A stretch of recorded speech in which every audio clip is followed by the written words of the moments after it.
atas dasar cinta kepada negara dan nak untuk bezakan dengan negara-negara ataupun penulis-penulis yang lain. Okey, yang bermukim di dalam Makkah Al-Mukarramah. Jadi penulis kita ni dia bermukim. Bermukim maksudnya apa? Tinggal, menetap dekat Makkah Al-Mukarramah. Jadi dia tinggal, penulis kita ni bermukim dekat Makkah yang mengajar di Masjidil Haram ghafarallahu lahu. And then kehebatan kita punya mu'alif pembaca kitab ni, kita membaca kitabnya ni, dia pernah mengajar dekat Masjidil Haram, insya-Allah. Kan? Bukan calon-calon orang lah, bukan keleng-keleng lah. Kita katakan orang yang boleh mengajar dekat Masjidil Haram ni, orang yang memang diiktiraf ilmu dia. Kan?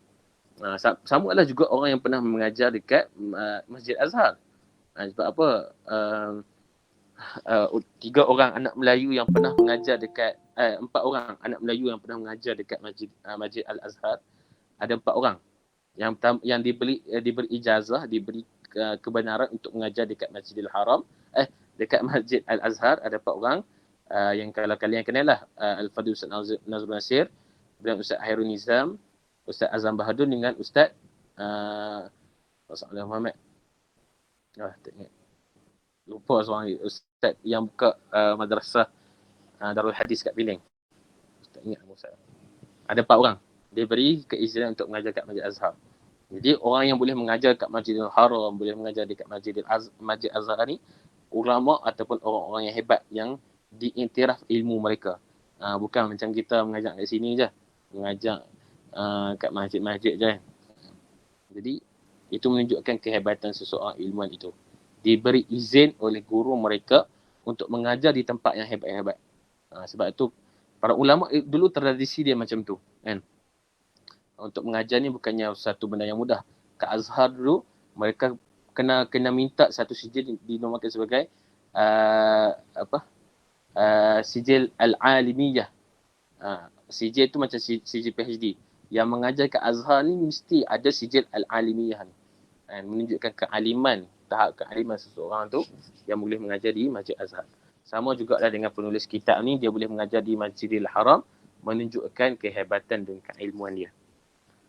Baik, ghafarallahu lahu, semoga Allah mengampuni hamba Allah ni dan keseluruhan orang muslimin keseluruhannya.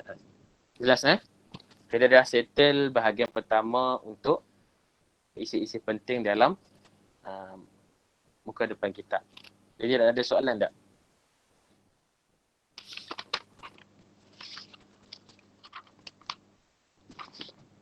Okay, 9.30 dah. Kalau ada soalan boleh bagi tahu.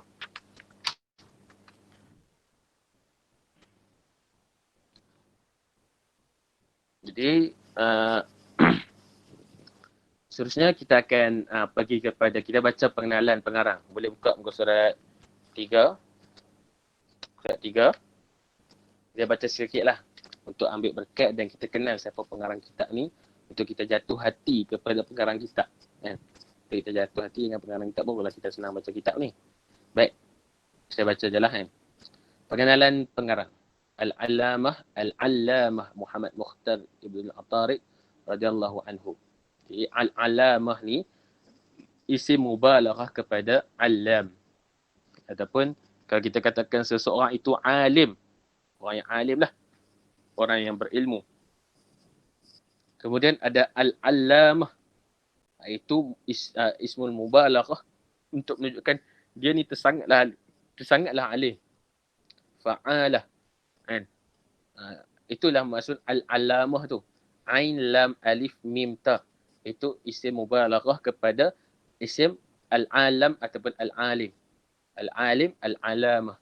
Alamah ni lagi alim daripada alim. Itu maksud kita dengar al-alamah. Al-alamah tu kemudian, itu maksudnya.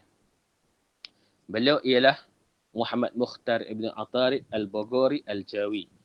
Daripada Al-Bogor, daripada Jawi. Masyhur dengan gelaran Al-Batawi dan mendiami kota Mekah Al-Mukarramah. Beliau bermazhab Asy-Syafi'i. Jadi orang alim pun bermazhab juga. Jadi janganlah kita tak perlu nak ikut mazhab-mazhab ni. Mazhab ni semua mengarut, semuanya memecah belahkan. Ulama dulu pun bermazhab juga. Beliau bermazhab Asy-Syafi'i dan bertarikat dengan tarikat An-Naqsyabandiyah dan Al-Qadariyah. Ini tarikat ulama dulu mengajar dekat Masjidil Haram dekat Mekah juga bertarikat, juga ambil tarikat. Ustaz tarikat ni apa dia? Nantilah saya cerita nantilah. Tak sesuai kita nak cerita sini, panjang nak cerita. Tarikat An-Naqsyabandiyah dan Al-Qadariyah. Ustaz Qadariyah ni yang Qadariyah dengan Jabariyah juga dah bukan. Bukan Qadariyah tu Ni maksudnya pengarang kitab ni Qadariyah yang lawan dengan Jabariyah tu kan Ustaz? Dah, Qadariyah ni termasuk dalam nama tarikat. Bukan Qadariyah yang Jabariyah, Mu'tazilah sebagainya bukan. Dilahirkan di Bandar Bogor, Jawa Barat, Indonesia. Jadi kita kena tahu Indonesia yang lahir di negara Indonesia sekarang bukan dulu namanya Indonesia. Dulu kita namakan sebagai Kepulauan Melayu. Ataupun kalau bahasanya bahasa Inggerisnya saya lupa atas guna Malay Archipelago, Kepulauan Melayu. Di Indonesia ni kemudian baru ada negara bangsa Indonesia ni. Tapi dia tetap orang Melayu juga. Itu sebab bila kita kata khazanah penulisan ulama Melayu, bukan tanah Melayu saja, bukannya Semenanjung Malaysia saja. Dia termasuklah orang daripada Bogor, orang daripada orang daripada daripada Fatani, Syekh Daud Fatani, semua yang ulama-ulama tu semua dinamakan sebagai ulama Melayu. Ulama di tanah Melayu. Bukan kita nak khususkan, ulama Melayu ni kita cari orang Kelantan, orang Kedah, orang Selangor, tak. Semua tu dinamakan sebagai ulama Melayu. Pada 14 Syakban 1278 Hijrah bersama dengan 1861 Masihi. Beliau merupakan seorang yang zuhud. Zuhudnya maksud apa? Ringkasnya orang yang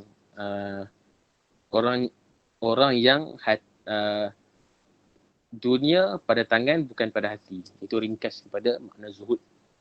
Bukan bermaksud zuhud ni pakai copa camping. Tak semestinya kan. Zuhud ni ringkasan daripada syarahan para ulama.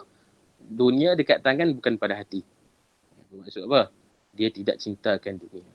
Walaupun dia berpakaian dengan pakaian dunia. Para ulama dulu ada juga yang kaya-kaya. Contohnya Imam Malik. Imam Malik seorang ulama yang kaya. Dan pada sahabat-sahabat pun ada yang kaya. Contohnya Abdul Rahman bin Auf dan sebagainya. Itu semua ulama-ulama yang dekat hati mereka dengan Allah Ta'ala. Tetapi mereka juga berpakaian dengan pakaian dunia. Cuma mereka bersifat zuhud. Zuhud ni juga adalah salah satu daripada cabang ilmu at-tasawuf. Banyak melakukan ibadah. Membaca salawat dan nafkah kepada penuntut ilmu serta memberi dorongan kepada mereka. Ini antara ulama-ulama dulu. Selain mereka mengajar, mereka juga menginfakkan harta mereka kepada penuntut ilmu. Itu juga yang dilakukan oleh guru-guru kami ke Azhar. Kalau nak mengajar kitab, antaranya Syekh Hisham Kamil, dia bagi free je kitab untuk para penuntut ilmu. Itu antara tradisi para ulama memberi nafkah kepada penuntut ilmu. Sebab apa? Masa zaman dahulu, orang yang nak mengaji ilmu ni, ilmu agama ni, diberi kemewahan yang sangat besar. Diberi sebab apa? Ada setengah orang tu, saya tak ingat nama ulama tu, dia belajar agama asalnya sebab dia nak dapat subsidi orang bagi nafkah tu. Sebab apa? Orang mengaji ilmu dulu, orang support banyak. Sebab apa? Orang suka belajar ilmu dulu. Tapi di atas faktor itulah datang keikhlasan dan sebagainya. Apabila ketawa, ini sifat peribadi Syekh kita ni. Apabila ketawa, suaranya akan kedengaran. Maksudnya seorang yang periang. Bukannya seorang yang terlegas, memanjang. Tak. Itu sifat ulama yang diceritakan oleh Syekh Tuan Guru Syekh Rahimuddin. Para ulama ni kadang dia ada sisi sifat dia yang yang kalau bahasa mudah kita masuk ayat. Masuk ayat. Memang kalau antum, kalau kalian ada rapat mana-mana ulama, dia mesti ada sisi tu. Dia yang orang rapat dengan dia je yang akan kenal dia.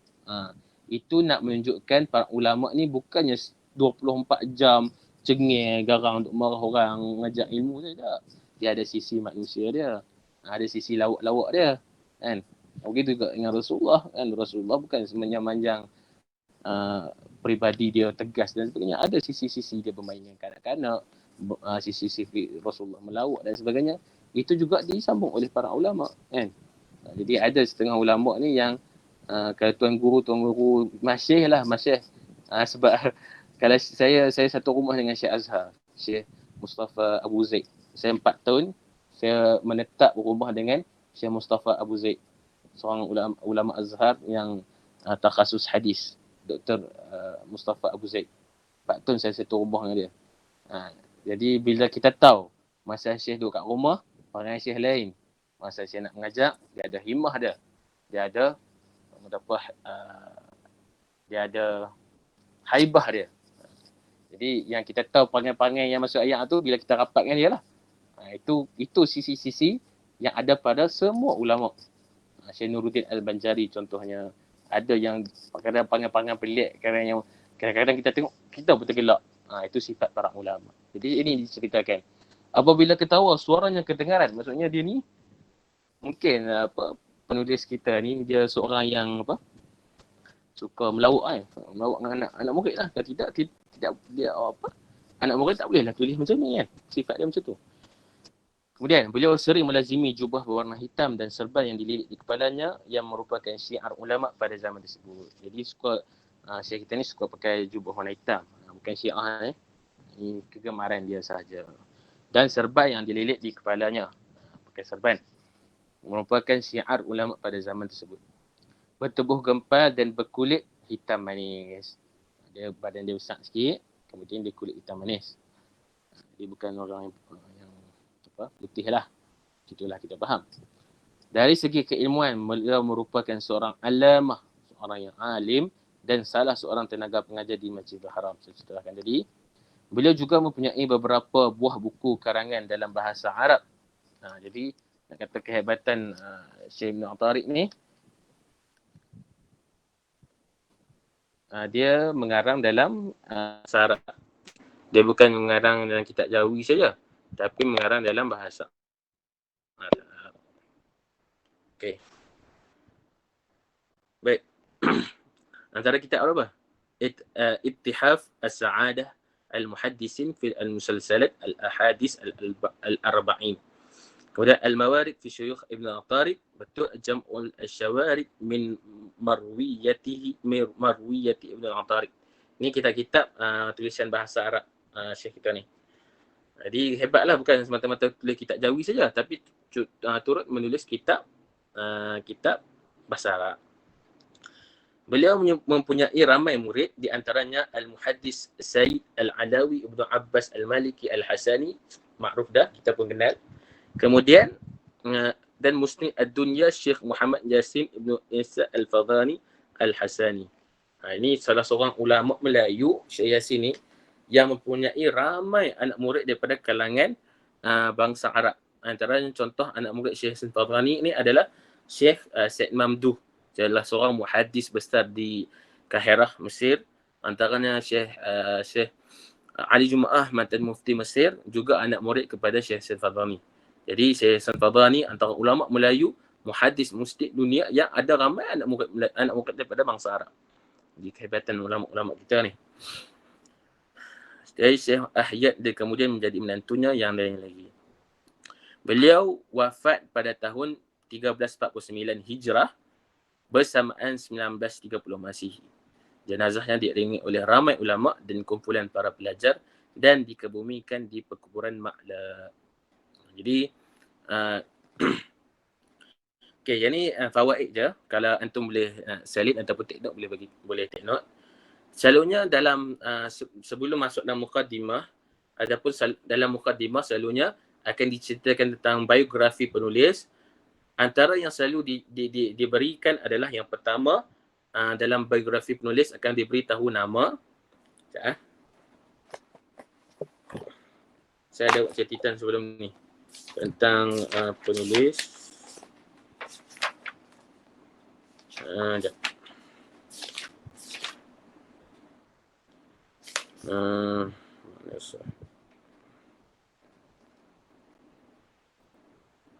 selalu akan diberitahu nama penulis sekali dengan dia punya nisbah dia. Kemudian nama penulis, kemudian tarikh wafat, tarikh lahir, tarikh wafat. Kemudian akan bagi tahu guru, akan bagi tahu anak murid, kemudian akan bagi tahu penulisan. Ada 6. Ada 6 selalu, dan antum akan dapat benda ni dalam antum bacalah kitab mana pun, bacalah buku mana pun, bab biografi ataupun bab terjabah penulis akan beritahu 6 benda ni. Yang pertama nama penulis, nama panjang dia. Yang kedua dan sekali nisbah sekali. Yang kedua tarikh lahir, kemudian tarikh wafat, kemudian guru dia, kemudian anak murid, kemudian penulisan. 6. Karya ataupun karya penulisan ni lah. Macam kita baca dekat biografi penulis ni, yang pertama dia bagi tahu nama dia. Muhammad Mukhtar Ibn Attar Al-Bughri Al-Jawi, sekali dengan nisbah. Kemudian akan bagi tahu iaitu maklumat tambahan dia pasal bermazhab Syafi'i, tarekat dan sebagainya tu tambahan saja untuk pengenalan kepada penulis. Tapi dia akan bagi tahu nama dengan nisbah, itu akan umum lah. Kemudian akan bagi tahu tentang tarikh lahir. Contohnya dilahirkan di Bandar Bogor, Jawa Barat, Indonesia 14 Syakban 1278 Hijrah. Itu akan bagi tahu tarikh. Antum boleh take note kan, akan buat numbering lah senang untuk nak dan antum boleh refer selepas ni kalau baca kitab lain. Yang pertama nama, yang kedua akan bagi tahu tarikh lahir, yang ketiga akan bagi tahu tarikh wafat yang last kali tu. Beliau wafat pada tahun 1939. Tujuan dia apa? Untuk kita tahu para ulama ni berada pada zaman mana, berada pada kurun berapa. Itu antara fawaid dan kepentingan untuk kita tahu tarikh wafat dengan tarikh lahir. Contohnya, selalunya orang akan pegang kepada tarikh wafat lah. Contohnya beliau wafat pada tahun 1949 Hijrah bersamaan 1930. Bermaksud Al-Alamah Ibn At-Tariq ni pada kurun ke-20. Pada kurun ke-20. Antum boleh baca kan, tahu baca macam mana kurun-kurun ni. Ini pun kena belajar juga. Macam mana nak baca kurun. Ulama ni kurun ke berapa, ulama ni kurun ke-9, kurun ke-10. Apa yang dimaksudkan dengan kurun ke-13. Macam mana nak baca tu, kena belajar lah. Kalau siapa nak tahu detail, lepas kelas boleh DM saya. Macam mana nak belajar nak baca kurun tu. Kalau nak tahu panjang. Maksudnya penulis ni berada pada kurun ke-20. Ke-20 Masihi, kurun ke-14 Hijrah. Itu kesimpulannya. Penulis kita ni hidup pada zaman kurun ke-14 Hijrah, kurun ke-20 Masihi. Baik. Tarikh wafat, kemudian guru. Guru akan beritahu guru. Saya tak. Sini saya tak sebut nama guru dia. Selalunya kalau kita lain akan tulis nama guru. Kemudian nama anak murid. Syekh Al-Muhaddis Sayyid Alawi Abbas Maliki Hasani dan Muslim Dunia Syekh Muhammad Yasin Fadani. Kemudian karya penulisan dia Ithaf As-Sa'adah Al-Muhaddisin fi Al-Musalsal Ahadits Al-Arba'in. Itu contoh penulisan. Jadi 6 benda ni selalu akan ada dalam biografi ulama dalam sesebuah kitab. Okey, jelas ya? Ada soalan tak?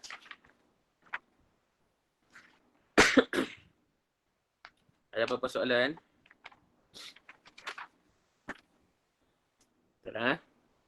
Ustaz, mungkin soalan ni agak random. Sekejap. Okay. Tak saya baca. Cuba tuan tanya, in case seseorang tu buat baik tapi dia rasa semangat buat apabila orang nampak dia buat benda baik tu. Itu dia dikira dia ke Ustaz? Jika ya, macam mana mahu ubat penyakit hati? Okay. Cuba in case orang itu buat baik tapi dia rasa semangat buat apabila orang nampak dia buat baik. Okey, faham.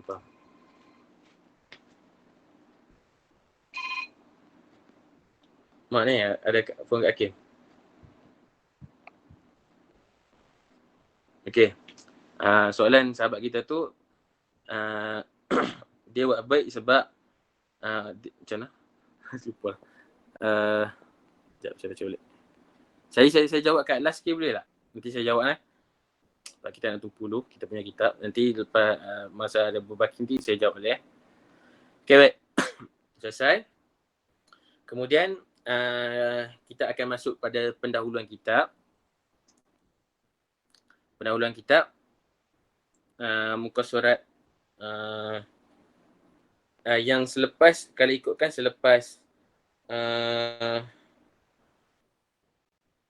kalau ikutkan selepas kata-kata aluan tu terus masuk mengetahui hukum akal kan. Jadi kita skip tu dulu. Sebab apa? Kalau ikut dalam kitab asal, dia ada matan dan dia ada hamish. Hamish tu catatan yang di samping-samping kitab tu. Jadi dalam kitab turas ni, ini penting juga kalau antum nak take note. Dalam kitab turas ada empat teks. Ada empat teks yang umum yang antum kena tahu sebelum antum belajar kitab turas. Yang pertama dinamakan sebagai matan. Matan ni yang ada dalam kalau matan, contohnya matan Al-Kharidah Al-Bahiyah. Jadi itu matan ni maksud apa?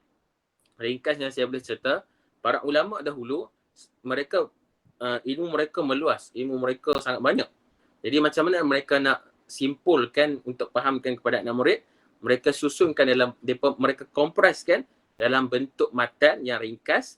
Sama ada matan tu dia ada dua, sama ada matan yang berbentuk nazam, berbentuk syair, ataupun matan yang berbentuk nasar, berbentuk ayat yang panjang-panjang. Jadi itu maksud matan. Maksudnya the first layer adalah matan. Matan ni maksud apa? Apabila sebuah idea itu dikompreskan menjadi satu risalah kecil, sama ada dia berbentuk syair atau berbentuk ayat biasa. Itu matan. Yang kedua adalah syarah. Syarah ni adalah huraian kepada matan tu. Contohnya syarah Bahjatus Saniyah fi Syarhil Kharidah Bahiyah. Jadi syarah tu ulama lain yang mensyarah ataupun yang menghuraikan matan tersebut, ataupun dia sendiri yang syarah matan dia. Macam Imam Dardir, dia syarah sendiri matan dia. Itu maksudnya huraian ataupun syarah. Yang ketiga layer yang ketiga adalah hasyiah. Hasyinyata. Hasyiah tu adalah syarah huraian kepada syarah. Atau bahasa moden dia super komentar. Komentar, super komentar maksud syarah ke atas syarah. Contohnya Hasyiah Al-Bajuri ala matan Abi Syuja' contohnya. Jadi matan Abi Syuja' tu matan yang asal, teks, kemudian ada syarah, Fathul Qarib contohnya, kemudian syarah kepada syarah dinamakan sebagai hasyiah. Hasyiah ni panjang lah. Kalau saya boleh tulis, saya boleh tunjuk. Ada kitab, saya beli kitab hasyiah banyak. Dia kena ada disiplin yang lain untuk baca kitab hasyiah ni. Dan yang terakhir adalah takhrirat. Takhrirat ni adalah catatan-catatan ataupun al-hamish, catatan-catatan yang di samping catatan-catatan yang utama. Jadi mengetahui hukum akal tu adalah hamish, catatan-catatan yang di sekeliling matan asal. Jadi matan asal dalam kitab Ibn At-Tariq ni adalah start pada muka surat yang keempat tu. Fa'lam annahu la ilaha illallah tu. Muka surat 4. Itu matan asal yang ada dalam teks matan. Yang mengetahui hukum akal tu ada catatan hamish kat tepi. Jadi kita akan masuk kepada fa'lam tu. Jadi ada 7 minit lagi. Ada soalan tak? Ada soalan tak? Ada sebarang soalan? Tak ada. Tiada. Tak ada? Ada Ustaz. Ada ke tak ada? Yang keempat tadi nama apa? Takhrirat. Ta, khaf, ra, ya, ra, alif, ta. Takhrirat. Contohnya takhrirat as-sadidah. Habib Hasan Al-Kaf.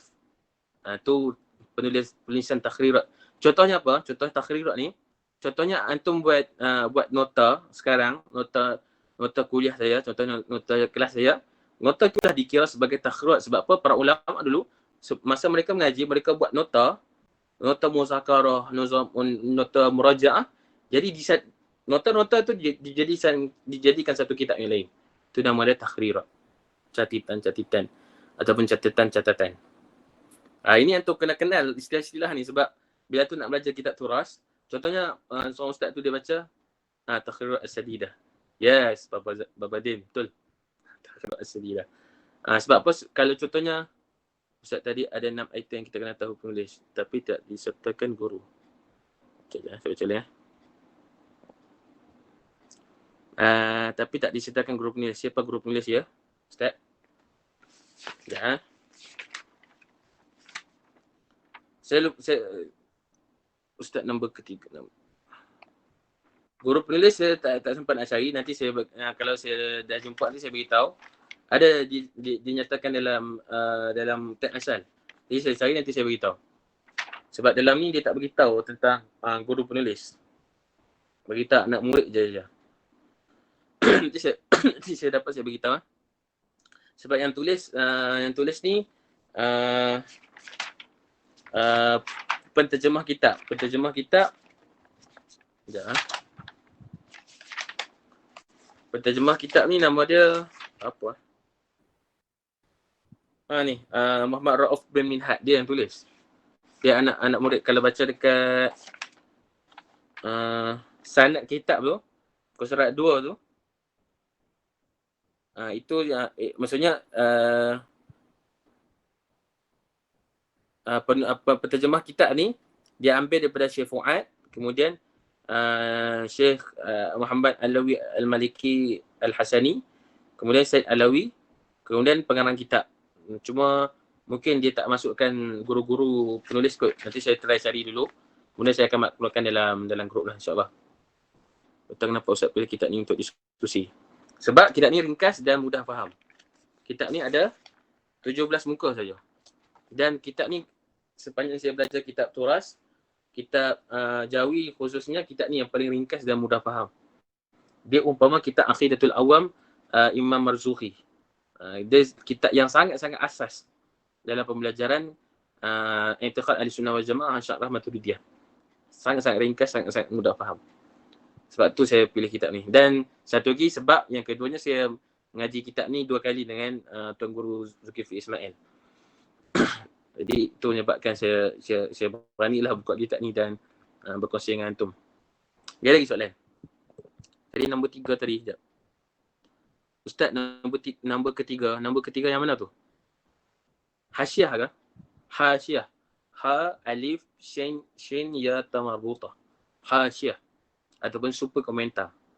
Antum kena tahu istilah-istilah ni sebab contohnya ada kelas, contohnya Ustaz mana-mana nak buka hasyiah. Hasyiah Al-Bajuri. Jadi antum tahu, maksudnya hasyiah ni panjang. Dia syarah kepada syarah. Kalau contohnya syarah, Fathul syarah. Contohnya syarah apa? Fathul Bari. Imam Muhammad Ibn Hajar Al-Asqalani, Fathul Bari Bisyarhil Sahih Al-Bukhari. Jadi Fathul Bari itu kitab syarah kepada Sahih Bukhari. Contohnya Hasyiah Sawi ala Syarah Al-Kharidah Al-Bahiyah. Imam Sawi dia tulis satu kitab hasyiah kepada syarah Imam Ad-Dardi kepada matan Kharidah Al-Bahiyah. Untuk kena tahu kata-kata ni untuk senang faham nanti. Jadi kitab yang kita baca ni berbentuk matan yang ringkas saja. Matan yang ringkas. Jadi kita tahulah kedudukan kitab yang kita baca ni macam mana kan? Macam mana kedudukan dia. Faham kan? Ada soalan lagi tak? Pasal guru penulis ni nanti saya try cari, nanti saya akan maklumkan. Tarikh lahir penulis bila Ustaz? Tarikh lahir penulis tu yang ada yang rangkap pertama tu. Dilahirkan di Bandar Bogor, Jawa Barat pada 14 Syakban 1278 Hijrah bersamaan 1861 Masih. Maksudnya tahun 1861 dilahirkan. Wafat 1930. Maksudnya Imam Ibn At-Tariq ni penulis pengarang kitab ni dia hidup pada tahun 18 dengan 19 sebelum masuk tahun 2000 lah. So kiranya semua perkataan dalam kitab ni dalam dalam matan, berbentuk matan. Cuma matan ni selalunya kita faham dalam kitab Arab kan. Matan contohnya apa matan matan Ajrumiyah. Contoh matan Ajrumiyah. Al-kalamu huwa al-lafzul murakkabul mufidu biwad'i. Contohnya. Ini matan dalam bahasa Melayu lah. Semua apa yang ada dalam kitab ni ialah matan. Contohnya lah, ada di antara kita daripada sini yang alim lepas ni, dia nak buat syarah. Dia nak huraian kepada matan, inilah kitab Usuluddin. Jadilah syarah ataupun huraian kepada kitab, inilah kitab Usuluddin. Macam itulah. Contohnya kalau saya nak buat syarah, kalau saya nak buat syarah, saya ambil perkataan word by word dalam kitab ni yang berbentuk matan tu, dan saya syarah yang lebih panjang. Banyak lagi lah fawaid dia. Contohnya saya bawa satu contoh kitab Kharidah Al-Bahiyah ni.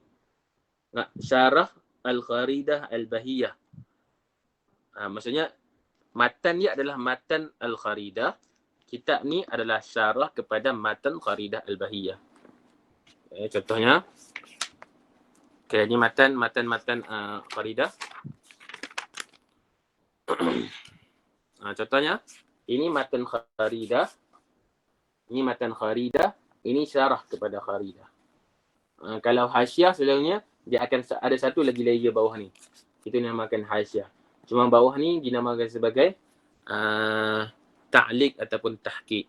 Itu lain pula. Itu nanti saya cerita lain lah. Tapi yang ni, bagi faham ini dulu. Nota kaki. Nota kaki tu maksud dia ta'liq ataupun tahqiq. Kalau bahasa Arabnya ta'liq ataupun ta'liq maknanya komentar, ataupun selalunya nota kaki ni dalam buku-buku bahasa Melayu ataupun bahasa Inggeris, selalu dia akan letak rujukan buku, ataupun dia akan letak tarikh yang sekian-sekian, nama penulis, selalu dia akan letak kat nota kaki. Tapi kalau dalam kitab ni, ini ditahqiq oleh guru saya, Syekh Mustafa Abu Zaid, yang saya duduk rumah dengan dia tu. Tahqiq Mustafa Abu Zaid. Saya duduk satu rumah Syekh ni. Jadi dia tahqiq dan ta'liqkan kitab ni. Dia letakkan beberapa penambahan nota bawah ni. Nampak? Ini namakan nota kaki ataupun ta'liq. Maksudnya ulama sekarang mereka lebih khidmat kepada matan turas, lebih kepada ta'liq ataupun tahqiq manuskrip ataupun tahqiq makhtutat. Itu antara khidmat ulama sekarang lah. Faham? Okey, pukul 10 dah. Dah habis masa. Sebenarnya saya nak baca pendahuluan kitab ni. Tapi insyaAllah lah kita baca ni lah, kita nak sambung lah. Kita sambung kelas yang ketiga. Boleh tak? Kau nak sambung lagi? Kalau ikut tempoh masa ni dah masa kecederaan ni. Ataupun kita berhenti lah. Sebab ada yang nak rehat sebenarnya. Siapa tak ambang pergilah. Kita punya kelas ni berat-berat sangat. InsyaAllah kita sambung lepas ni. Kita sambung untuk kelas yang akan datang. Sebelum tu kita buat 5 minit lah. Kita buat Q&A. Soalan antum ada yang nak tanya apa-apa? Saya baca soalan tadi lah. Mana soalan tadi? Kalau ada soalan boleh type. Mana soalan tadi? Ustaz, mungkin soalan ni agak random. Cuma tuan tanya in case orang itu buat baik. Tapi dia rasa semangat buat apabila orang nampak dia buat benda baik itu. Okey. Itu dikira riak tak Ustaz? Benda ni Syekh Nuruddin ada beritahu kat kami dulu. Tuan-tuan guru pondok sebenarnya mereka lebih semangat untuk buat ibadat kerana ada anak murid yang buat ibadat juga. Macam itulah kita kan. Bila tuan guru kadang-kadang untuk guru ni mereka banyak buat ibadat, contohnya bangun malam dan sebagainya kan. Sebab nak tunjuk contoh ataupun kepada anak murid. Kalau tak ada anak murid maksudnya berat sikit nak buat ibadah tu kan. Itu sebab kadang-kadang kita buat suatu ibadat ni ada buat benda baik lah. Mudahnya buat benda baik untuk kita tunjuk kat orang, bukan semata-mata kita nak mengharapkan pujian. Kadang-kadang memang ada terlintas benda tu. Tapi riak ni sebenarnya dia lagi halus. Dia sebenarnya saya nak beritahu benda yang sangat rumit benda ni, dan benda ni berkaitan dengan hati jugalah. Kadang-kadang dia ada satu layer yang kita riak ni maksud apa? Kita nak menunjuk ke orang dan mengharapkan orang puji kita. Tapi kalau kita buat sesuatu perkara atau buat satu benda baik depan orang, nak tunjuk ke orang untuk kita boost up semangat untuk kita buat sesuatu benda baik, itu tak lagi dikira sebagai riak. Sebab apa? Dia punya apa? Kata apa? Orang panggil huraian seterusnya adalah tunjuk untuk dia minta pujian. Dia dihargai dan dia nak orang tahu dia buat benda tu, itu baru dikira sebagai riak. Menunjuk untuk mendapat pujian. Yang kedua sebenarnya ada satu yang lagi halus adalah dia riak ni benda yang dah normal, orang dah tahu dah. Orang dah, kita dah maklum apa itu riak. Satu lagi apa? Satu lagi adalah dia nak orang tahu, dia nak orang tahu bahawa dia tidak riak. Itu juga satu keriakan. Satu benda yang riak. Contohnya apa? Contohnya riak ni lawan dia tawaduk lah. Tawaduk kan. Jadi setengah kepada kita ni, dia tak mau tunjuk bahawa dia tu riak, tapi dia nak orang kata dia tu tawaduk. Itu juga satu bentuk riak. Faham tak maksud saya? Contohnya contohnya lah, dia jalan menunduk kan. Menunduk. Dia dalam masa yang sama, dia nak orang puji dia bahawa dia tu seorang yang tawaduk. Itulah riak. Faham tak? Walaupun gambaran yang dia lontarkan tu berbentuk tawaduk. Tapi itulah riak sebenarnya. Contohnya saya bagi contoh. Saya ni al-fakir, saya ni tak tahu apa. Itu sebenarnya tawaduk sebenarnya. Tapi sebenarnya ada satu lagi jarum yang dia nak orang kata dia tu tawaduk. Itu juga riak. Itu riak yang lagi bahaya. Contohnya orang bagi sedekah secara jahat. Kan? Ada setengah orang dia bagi sedekah secara jahat ni sebab dia nak tunjuk, dia nak orang puji dia. Bahawa dia ni banyak duit, dia ni menyumbang, dia ni orang apa? Dermawan dan sebagainya. Itu riak. Itu kita dah maklum. Tapi ada satu lagi golongan yang dia nak sedekah secara sir, secara rahsia. Tapi dalam masa yang sama, lintasan yang datang dalam otak dia, dalam minda dia, dia nak orang puji dia bahawa dia itu bersedekah secara rahsia. Oh, dia kata, ish, bagus ya orang budak ni. Bagus ya tu Aziz ni. Sedekah senyap-senyap. Bukan macam orang tu menunjuk orang sedekah. Orang dia ni bagus ya kalau sedekah senyap-senyap, tak mau tunjuk orang. Dia nak orang puji dia yang tu. Ini lagi bahaya dan ini juga riak. Dia halus sebenarnya mainan syaitan ni. Dia kena faham lah benda tu. Walaupun benda tu kita selalu buat ni. Maaf tanya Ustaz. Untuk habiskan satu kitab matan ni memerlukan berapa siri kelas? Okey. Saya target 7 kelas. Sekarang 2, lagi 5 siri. InsyaAllah lagi 5 siri kita akan habiskan matan ni. InsyaAllah. Saya target 7. Kita dah 2, insyaAllah lagi 5. Yang kat belakang kita tumpukan dekat bab ilahiyat, bab hukum akan dengan ilahiyat, bab nubuat dengan samiyat tu kita boleh baca laju dah. Tambah kat belakang-belakang tu bab nama anak-anak Nabi, nama Rasul dan sebagainya tu, kita dah boleh baca laju dah. Benda tu benda yang dah basic yang kita dah faham dah. Sebagai maklumat tambahan je. Jadi kelas yang ketiga dan keempat dan kelima insyaAllah berat sikit.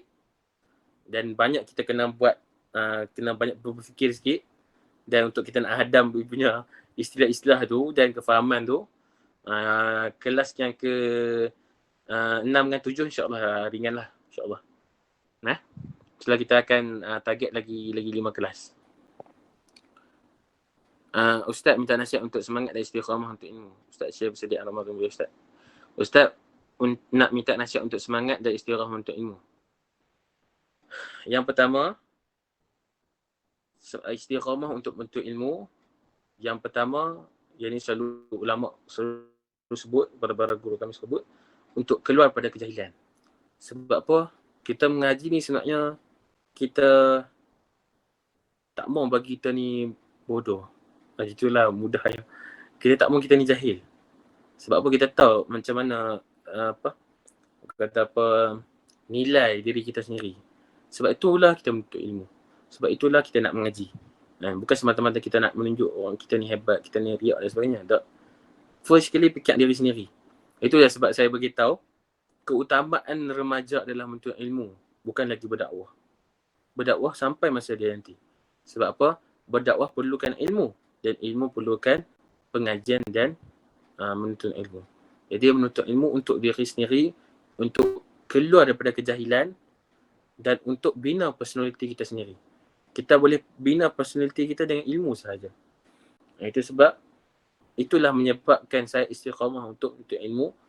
Walaupun saya dah kerja sekarang, jadi sebab saya tahu bila saya kongsikan ilmu dengan sahabat-sahabat sekalian, saya juga menuntut ilmu juga. Saya pun buat muzakarah, saya pun buat murajaah. Sebab apa? Bila kita, walaupun kita mengajar, walaupun kita syarah, itu salah satu step untuk kita belajar juga. Kan? Jadi belajar untuk buang kejahilan diri tu. Apa yang sebelumnya kita tak tahu, kita tahu. Kan? Apa yang sebelumnya kita ragu-ragu, kita semakin yakin. Apa yang sebelum ni kita rasa kekurangan, kita dah ada beberapa kelebihan dalam kita menuntut ilmu, kita tahu something dan sebagainya. Dan dalam bahasa yang sama, kita bukan nak bagi manfaat untuk diri sendiri, sampai satu tahap bagi manfaat kat orang lain juga. Itu yang function kita. Bukan dah kita dah faham satu ilmu, kita perap je kat diri kita. Orang bagi manfaat kat orang lain. Itu pun tak guna juga. Sampai satu tahap, sampai satu masa nanti, berkongsi untuk orang lain juga. Kan? Untuk dapat manfaat sama-sama. Itu sebab yang paling kuat untuk ilmu. Dan istiqamah untuk ilmu. Jangan sekali-sekali putus asa dalam menuntut ilmu. Sebab ilmu ni dia sinonim dengan susah. Tak ada ilmu yang mudah. Jadi kita kena berkeras sikit lah untuk menuntut ilmu. Mana dia? Ustaz share persediaan Ramadan boleh Ustaz? Persediaan Ramadan saya panjang cerita ni. Sebenarnya masalah Ramadan ni sebab saya Ramadan dekat Mesir 5 tahun. Straight saya Ramadan dekat Mesir. Jadi budaya Mesir dengan budaya Malaysia ni lain terus. Jadi ni first Ramadan pertama saya nak catch up balik bagaimana budaya Ramadan kat Malaysia ni. Jadi saya kena biasakan diri lah. Tarawih hanya Muarif hanya daripada, sebab benda tu akan pengaruhi amal ibadat kita. Itu yang saya faham lah, diri saya sendiri lah. Sahabat-sahabat dalam duduk Malaysia Ramadan dah banyak dah. Dah lama dah, saya pun dah terlupa dah Ramadan kat Malaysia macam mana. Jadi saya nak kena catch up balik beberapa budaya. Sebab budaya ni mempengaruhi amalan kita. Sebab apa? Kat Mesir lain. Dia punya budaya tarawih dia, selawat dia lain. Di Malaysia ni lain. Jadi untuk saya sendiri, saya kena adapt balik budaya-budaya kat Malaysia ni. Itu untuk saya lah. Dan untuk amal ibadat tu sebenarnya panjang nak cerita kan. Cuma saya ceritakan secara rambang macam tu je lah. Cuma untuk Ramadan, first sekali lazimkan diri dengan Quran dengan zikir. Habis kurang 2 tu dah cukup. Ada bertiga lah. Quran, zikir, bangun malam. Sebab apa? Kita ada jangka masa yang sangat singkat, 30 hari saja untuk kita nak beribadah. Tak apalah orang kata, ni Ramadan je hang kuat ibadah, baik pi. Biarlah orang kata macam tu. Kita pun tak apalah berlakonlah set dalam Ramadan ni. Nak ibadat yang melazimi amat ibadat. Mungkin dengan sebab kita berpura-pura beribadat dalam bulan Ramadan ni akan jadi asbab hidayah kepada kita. Kita pun tak tahu. Kita jangan judge orang. Jadi mungkin dia jadi baik dalam bulan Ramadan akan bawa sampai ke akhir hayat dia. Mungkin Ramadan kali ni menjadi satu turning point untuk dia. Kita tak tahu. Jadi kita bersangka baik dengan semua orang dan bersangka baik dengan diri kita sendiri. Dan walaupun bulan Ramadan ni lah kita nak buat amal ibadat, nak start balik, tak apa. Teruskan, insyaAllah. Bersangka baik dengan diri sendiri. Start untuk bulan Ramadan kita start pukul 9 juga ke? Okay, nanti ini saya akan bincang dalam grup. Nanti kita akan bincang dalam grup. Kita akan susun balik jadual kita waktu bulan Ramadan. Pukul berapa kita nak start. Mungkin kita akan ringkaskan lagi kita punya kelas lah insyaAllah. Masa bulan Ramadan ni. Ustaz ada ijazah kitab ni ke? Ijazah saya tak berani cakap lagi. InsyaAllah nanti saya baru minta kebenaran. Saya minta kebenaran guru saya dulu untuk bagi ijazah. Ataupun ijazah ataupun sanad ni sebenarnya Ada dua. Ijazah ijazah ataupun sanad riwayah. Kemudian sanad dirayah. Kira sanad tu sanad tu apa? Sanad sama ada sanad riwayah ni adalah saya mengaji kitab ni, ijazah daripada kitab ni, daripada guru ni, guru-guru ni. Tu riwayah. Sanad ataupun ijazah riwayah. Satu lagi ijazah ataupun sanad dirayah. Sanad kefahaman. Bermaksud, sekiranya kalian ataupun antum faham seperti mana saya faham, itu dah kira dapat ijazah lah. Itu dia kira dapat sanad lah. Tu ulama Azhar, masa kami mengaji kitab, dia tak ada. Adalah setengah-setengah tu apa, saya ijazahkan kepada kamu khabilna sebagainya. Itu sebagai sanad ataupun ijazah secara tabaruk saja, secara nak ambil berkat. Tapi yang paling penting apa? Sanad dirayah, sanad kefahaman. Jadi kalau contohnya saya faham seperti mana guru saya ajak nak faham, itu kita dah kira dapat sanad dah. Tak perlu kita nak kata saya sanadkan kepada kamu, saya ijazahkan kepada semua. Itu sekadar berkat saja. Tapi yang penting apa dah? Sanad ataupun ijazah dirayah, kefahaman. Itu yang lagi penting untuk kita belajar ilmu ni. Janganlah kita menjadi seperti kepada guru saya cakap, janganlah kita menjadi penyembah sanad. Nak cari sanad tapi tak faham apa pun. Kelas kitab bagaimana waktunya pada bulan Ramadan, Ustaz? Nanti kita sembang dalam grup. Jangan bincang, kita akan buat kata putus lah. Kita nak start ke, kita nak berhenti ke, macam mana. Nanti kita bincang dalam grup, insyaAllah. Okay, baik. Ada lagi soalan? Sudah, Ustaz, macam mana nak faham sampai boleh fahamkan orang? Macam mana nak faham sampai boleh fahamkan orang? Ini salah satu, dia skill. Setengah orang dia faham, tapi dia susah nak fahamkan orang. Dia faham, dia susah nak mengajak orang. Dia maknanya dia pengalaman dan skill, kena asah skill tu. Macam mana kita nak deliver message tu. Macam mana kita nak deliver, nak sampaikan konten. Itu sebab lah yang macam PU ke, da'i ke sebagainya tu, mereka ada dekat kelebihan dekat deliver message. Macam mana nak sampai, macam mana nak lontarkan suara, macam mana nak timpulkan sesebuah ayat dan sebagainya tu, mereka pakai itu, tapi konten kurang sikit. Kan? Jadi kita, macam mana kita nak first kali fahamkan dulu kepala otak kita ni, apa yang guru ajar. Dan kita kena proses. Itu fungsi penuntut ilmu. Jangan semata-mata kita jadi tempat untuk transfer maklumat saja. Ini masalah kadang-kadang dalam budak pondok, masalah ini selalunya. Masalah penuntut ilmu agama ni, dia hanya transfer maklumat apa yang guru dia cakap saja. Itu sebab saya tanya, kenapa pengajian tauhid ni berat dan susah?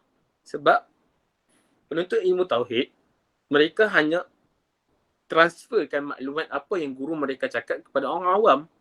Itu masalahnya, tak ada proses. Jadi fungsi kita adalah proses maklumat tu. Kita dapat memfawaid ilmu daripada guru, kita belajar, kita proses, kemudian kita lontarkan dengan gaya kita sendiri. Kita lontarkan dengan kefahaman kita sendiri, dengan syarat kefahaman itu sahih dan bertepatan dengan apa yang guru kita ajar. Itu yang sepatutnya. Bukannya nak mengajak kat orang awam pun sampaikan apa yang kalimat-kalimat yang guru kita cakap. Memang susah. Sebab guru tu mengajak untuk penuntut ilmu. Bukannya untuk orang awam. Kita mengajak kepada orang awam dengan cara untuk guru kita mengajak kepada penuntut ilmu. So, sampai bila-bila ilmu tauhid ni jadi susah. Itu masalahnya yang saya dapat lah. Jadi apa yang saya dapat, apa yang saya berikan pada antum sekarang, pada malam ni, apa yang saya dah proses lah kepala otak saya. Apa yang guru saya duk contoh, saya mengaji banyak-banyak kitab, saya study dan saya simpulkan, lontarkan dengan bahasa yang lebih mudah. Itu fungsi penuntut ilmu. Faham? Macam mana nak sampaikan pada orang lain tu skill lah. Kena banyak training. Saya dulu pun cakap mampu juga. Tapi dah lama-lama training, dia mudah lah untuk kita sampaikan kepada orang lain. Dan sebenarnya audiens ni tak semestinya anak murid, kawan-kawan kita pun boleh jadi audiens, mak ayah kita kan. Jadi setiap audiens tu dia ada martabat dia tersendiri untuk dia sampaikan. Faham Ustaz, terima kasih. Ya, sama-sama. Okey, insya-Allah setakat ini untuk malam ni. InsyaAllah kita akan sambung pada minggu depan pada hari dan waktu yang sama. Jadi saya buat cliffhanger sikit lah. Kita akan masuk, kita akan baca pendahuluan kitab. Sebenarnya saya dah buat nota lah ni untuk sampai ke malam ni, tapi dah lebih masa. InsyaAllah kita akan sampaikan sambung minggu depan. Kita akan baca pendahuluan kitab. Kemudian sebelum masuk bahagian pertama ilahiyat ni, kita akan bincang pasal hukum akal. Hukum akal ni sangat menarik. Dia ada berkaitan dengan ilmu mantik. Saya akan kongsikan dengan ilmu mantik juga, dengan ilmu logik, dengan ilmu sains sekali. Gabungan di antara tiga ilmu ni. Ilmu logik, ilmu mantik dengan ilmu sains. Sebab dia ada kena-mengena tentang hukum akal, pembahagian hukum akal tu. Benda first basic yang kita kena faham sebelum kita mengaji ilmu tauhid ataupun ilmu akidah.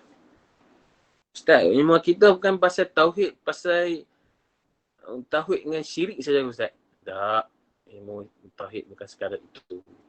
Ilmu tauhid, ilmu akidah adalah ilmu yang membina akal kita sebagai seorang Muslim. Bukan semata-mata belajar ilmu akidah, ilmu tauhid ni hang syirik, hang kufur, hang kafir, hang munafik. Tak. Itu bukan maqasid dalam ilmu akidah. Ilmu akidah adalah ilmu yang membina akal yang sejahtera untuk kefahaman tauhid yang kukuh, membina kerangka Muslim yang sejahtera. Kemudian mentauhidkan Allah Ta'ala dengan cara penggunaan akal dan wahyu yang diberikan oleh Allah Ta'ala.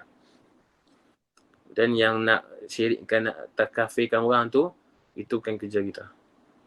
Itu bukan kerja kita. Itu bukan maqasid dalam ilmu tauhid. Bukan suka-suka hati nak kafirkan orang.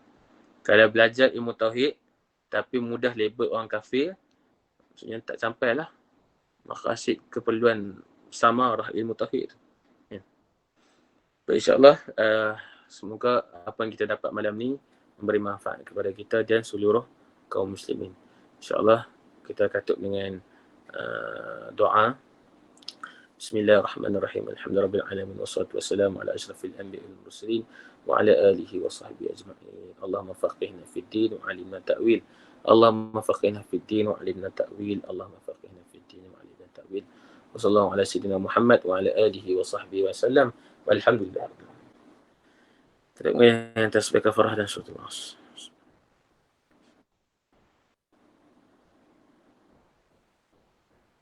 Baik, sama-sama. Kita jumpa minggu depan insyaAllah. Kita akan bincang dalam grup macam mana untuk bulan Ramadan insyaAllah. Assalamualaikum warahmatullahi ta'ala wabarakatuh.